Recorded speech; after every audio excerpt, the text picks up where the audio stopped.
Welcome to my videos. So guys, today in this video I'm going to show you how you can fill up ArriveCAN that helps you to save time at the border by making declarations that you are coming in with along in advance. Okay. So this is very easy to do on your mobile app, and I have made videos about that too. And this can be done up to 72 hours in advance.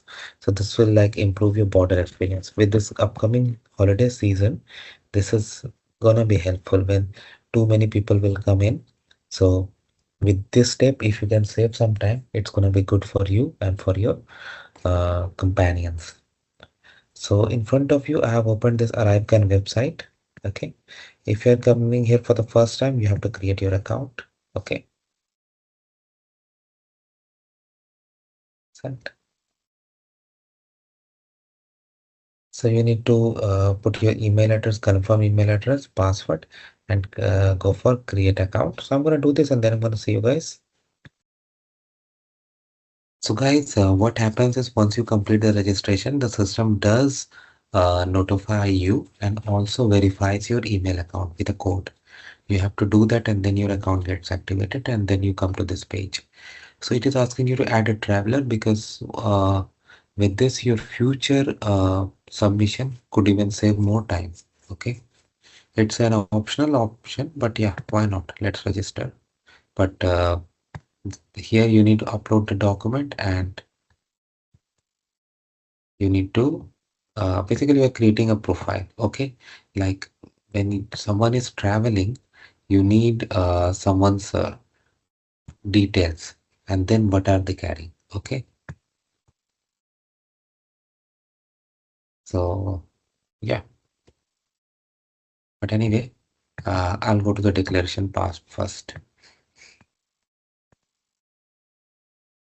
You can select this. I will do it later. Okay, advanced. You can start this CBSA declaration. First, select where you're gonna arrive. Let's say you're arriving at Toronto.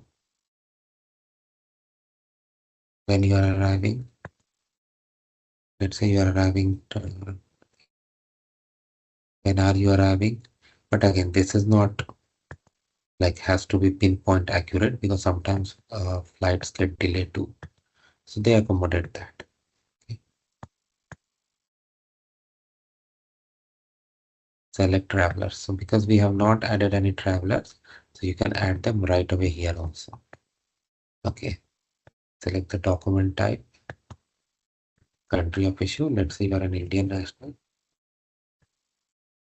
You can select your passport details. Make sure everything matches, otherwise there will be trouble. This is a sample. I'm not going to submit it, but it has to be.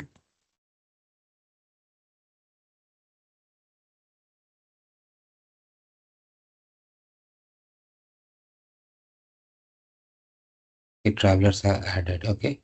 So if more people are added, traveling together, like let's say family and all, they can be clicked on and add travelers. Next. Select your language. So I select English, you can select French too. Where are you arriving from? United States, other country direct, other country via. So I select other country. Where do you live? Canada State, I select other. Where? So let's say you're coming here just for short-term tourism. Okay. Purpose of your trip? Personal, infrared, English studies. I select personal. Next. What is your duration? Number of days you're gonna, and because if you have more traveler, this will come for all of them. Let's say you're staying here for 15 days. Do you exceed visitor allowance? If you click on additional details, it will tell you what is the value of these items. Okay. I select no. Otherwise, you have to. If you select yes, you have to do. But you have to be honest. Okay. Because if you are caught that you are not declaring honestly, there could be consequences, penalties, and even more. I am bringing to enough firearms, other weapons. I select no. I'm bringing kind of commercial group which are not for resale. Example, sample tools. I select no. Animal pets. Animal pets. I select no. Agricultural product. I select no. But read every question carefully and go for it, what it is actually asking for. Currency, totaling 10,000 or more. I select no. Unaccompanied goods. Check whether I select visited a farm in another country. I select cannabis. It's a bit. Now this is declaration. Okay. Submission. And then you'll get the confirmation. Okay. And with that confirmation, you can just scan when you come, and then they'll have the details already. Okay. So this is how simple it is to do on web. It can be done using the app also. So let me know guys what you feel about it. Thanks for watching this and please subscribe to the channel. Thank you.